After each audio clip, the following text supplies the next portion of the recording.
right. Welcome back, everybody, to another deep dive with us. It's great to be back. And today, we're diving into the life and the mind of a legend. A legend indeed. Muhammad Ali. We've got a really special primary source for this one. Oh, yeah, we're going back in time. Back to 1972. We've got a 1972 interview with Ali. And this one is full of insights. Oh, it is gold. Really is gold. We're going to be looking at all sorts of things like why he kept boxing when he really wanted to retire. That's an interesting one. His poem about the Attica prison uprising. A powerful piece of writing. How Islam shaped his whole worldview. Absolutely central to understanding him. And his takes on race and separation, which were, controversial. Very much so. And ahead of their time. Definitely. So get ready, because it's going to be a ride. I think what's fascinating is how this interview catches Ali at this really interesting point in his life. Like, Yeah. he's already this global icon, Right. but still grappling with these massive questions. Personal and societal. Yeah, Right. exactly. So before we get into all of that, Right. we need to set the stage a little bit. Yeah, take us back. Ali's story, it starts with this stolen bicycle I love that. when he's just 12 years old. Unbelievable. And that leads him to boxing. Wow. And boom. From there, Olympic gold, turns pro, and becomes world champion. All before he's even 25. I know, it's incredible. And all of this is happening while America is in the thick of the civil rights movement. Yeah, think about that. A young black man reaching this, peak of fame. In a country that was so deeply divided. Yeah, it's impossible to separate Ali, the boxer, from Ali, the symbol. You got it. He wasn't just winning fights. No, he was winning hearts and minds. Absolutely. Becoming a symbol of hope. And what really strikes me is how he used his platform. Exactly. He didn't just throw punches. But threw out ideas, too. He was throwing out ideas left and right. Like that poem about the Attica prison uprising. Oh, yeah. That's a perfect example. For listeners who might not know, this was 1971. Huge moment. Huge moment in the fight for racial justice. And prison reform. And Ali's poem, it just bleeds with raw emotion. Yeah, the feeling of being trapped in a system. That is rigged against you. Exactly. It's so powerful. And it's not just anger, though. Right. There's this call to action woven through the whole thing. Oh, absolutely. He's not just complaining. No. He's saying, look, this is the reality. Yeah. And we can't stay silent. We can't. We have to fight. There's that line, it's like, better to die fighting for freedom than to live on your knees. Powerful stuff. And it's important to remember the context here, too. Right. This is right after he refuses to be drafted for the Vietnam War. Absolutely. His conversion to Islam played a huge role in that decision. Yeah, that's key to understanding Ali. Huge turning point. The Nation of Islam's teachings really resonated with him. Particularly their focus on Black empowerment and self-reliance. I think about the courage it took for him to say no to the draft. Oh, yeah. I mean, he risked everything. Yeah. Reputation. Maybe even his freedom. He did what he felt was right.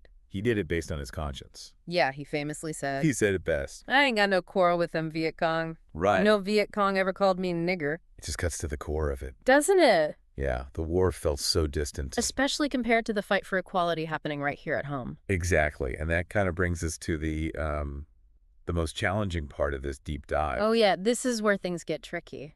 Ali's views on race and separation. Buckle up, everybody. We have to be very clear here. Ali experienced horrific racism throughout his life. I mean, just imagine being denied service At a restaurant, after winning an Olympic gold medal. for your country, That kind of thing stays with you. it shapes you. Yeah, it's no surprise that these experiences, plus what he was learning in the Nation of Islam Shaped his ideas. about equal separation, Yeah, he believed in Black people having their own space, their own space to thrive. away from a system that constantly put them down. And that's where things get controversial. Right. The term white devils comes up, It does. and that language is obviously offensive.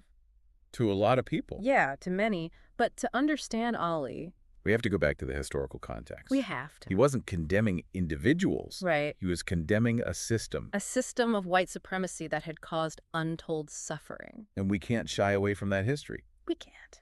Ali was speaking from a place of deep pain, And frustrating. informed by the reality of Black America at that time. But it's crucial to remember that there were many different voices within the Black Power movement. Right. Not everyone agreed with Ali's approach. And that's okay. It was a time of intense debate and diverse perspectives. That's what makes studying this period so fascinating. He really does. There was no easy answer. No. Just this powerful collective cry for justice. And within that, Ali's voice really stood out It did. for its boldness and its honesty. He forced America to look in the mirror. And that was bound to cause some friction. You got it. So we've covered Ali, the boxer, The activist. the poet. What about Ali the man? Yeah, what about the personal side of Ali?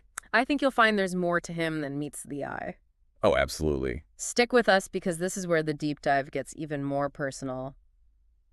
We'll be right back after a quick break. It's amazing, we've been talking about some really intense parts of Ali's life. Yeah, it's heavy stuff. His boxing career, his activism, conversion to Islam. Those views on race? And even when he's talking about these world-changing events, you see glimpses of this completely different Ali. A different side of him. Yeah, his humor, his love for his family. His family was everything. They were his anchor. Totally. His grounding force. He mentions wanting to retire from boxing. Does he? Not because he's afraid of losing, but to protect his family. It's interesting. To secure the future for his kids and grandkids. Wow. He says, I've made enough money. It's time to focus on protecting what we have. It's such a human moment. Yeah, it reminds you that he was a father first. Yeah, behind the icon. Just a dad wanting the best for his children. And it shows his intelligence, too. Yeah. He wasn't just this charismatic athlete. He was thinking ahead. Yeah, planning for the future. Financial security was important to him. It was. And there's that part where he talks about his son. Oh, right. And why he doesn't want him to be a boxer. Yeah. It's not that he has anything against the sport. But he's seen the toll it takes. The physical toll. Exactly. He wants something different for his son. He wants him to be a doctor or a lawyer. Or an engineer. Someone who can use their brains. To make a difference. To have an impact. It's touching to hear him talk about his aspirations for his children. Yeah, you really see a different side of Ali there. A softer side. A thoughtful, caring side. It's so important to remember that. To remember what? That these larger-than-life figures. Yeah, icons. They're complex human beings, too. Mm-hmm. With their own dreams, their own struggles. Their own hopes and fears. And by exploring those personal sides. I think we get a much deeper understanding. Of the man behind the myth. Right, a man who, despite all the complexities, remains an inspiration. So true. One of the most inspiring figures of our time. Absolutely. So, as we come to the end of our deep dive, right, let's consider what we've learned. From Ali's life and legacy. What lessons can we take away? About courage, conviction.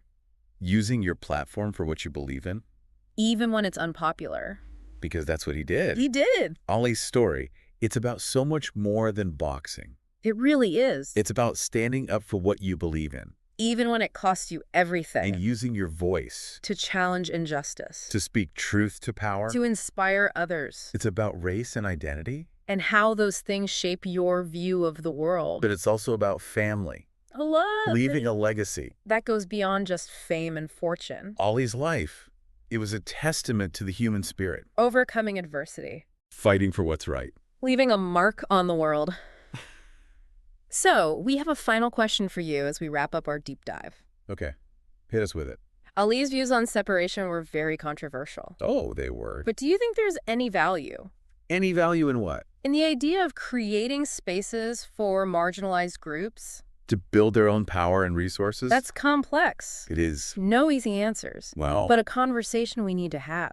Absolutely, especially today. With the focus on social justice. With the issues of race and identity at the forefront. Exactly. We hope this deep dive has given you a fresh perspective on Muhammad Ali. The man, the myth, the legend. And we encourage you to continue exploring his story. Learn from his triumphs, his mistakes. Be inspired by his commitment. To a better world.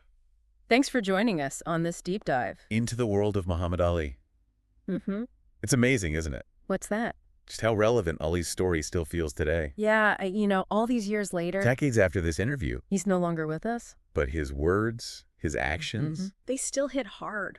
They do. He was ahead of his time. He really was. And that willingness to challenge everything. To say what others wouldn't. That's a powerful legacy. It is. It's something we can all learn from. Absolutely. He made people think. Whether you agreed with him or not. You couldn't ignore him. You couldn't ignore Muhammad Ali, that's for sure. That's the mark of a true leader, right? It is someone who's not afraid to spark debate. To make us question. What we thought we knew. To push society forward. It's easy to put figures like Ali on a pedestal. Oh, yeah. But we have to remember. He was human, too. He was human. With flaws and contradictions. He made mistakes.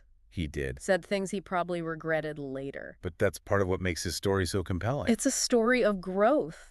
Of A evolution. man always striving to be better. And that's something we can all relate to. We can while on this journey. Meaning growing. Trying to be more compassionate, more understanding. It's okay to be imperfect. It is. It's okay to mess up sometimes. As long as we learn from it. As long as we keep working towards a better world. That's the key. So as we wrap up our deep dive into the life and philosophy of Muhammad Ali. Let's appreciate his impact. On the world, in and out of the ring. He was a champion and activist. A poet, a father, a man of faith. A complex figure. Who left an undeniable mark on history. And his legacy. It continues to inspire us. To be brave, to be compassionate. To use our voices to make a difference. Thanks for joining us on this deep dive. We hope you've gained some new insights. Into the man behind the legend. If this has sparked your curiosity, be sure to check back daily for new episodes. We've got a whole world of topics waiting to be explored. And if you're looking to unlock your own potential, to achieve greatness in your own life, visit www.ultimatemasters.org coaching for more information. Until next time, keep exploring, keep questioning, and keep diving deep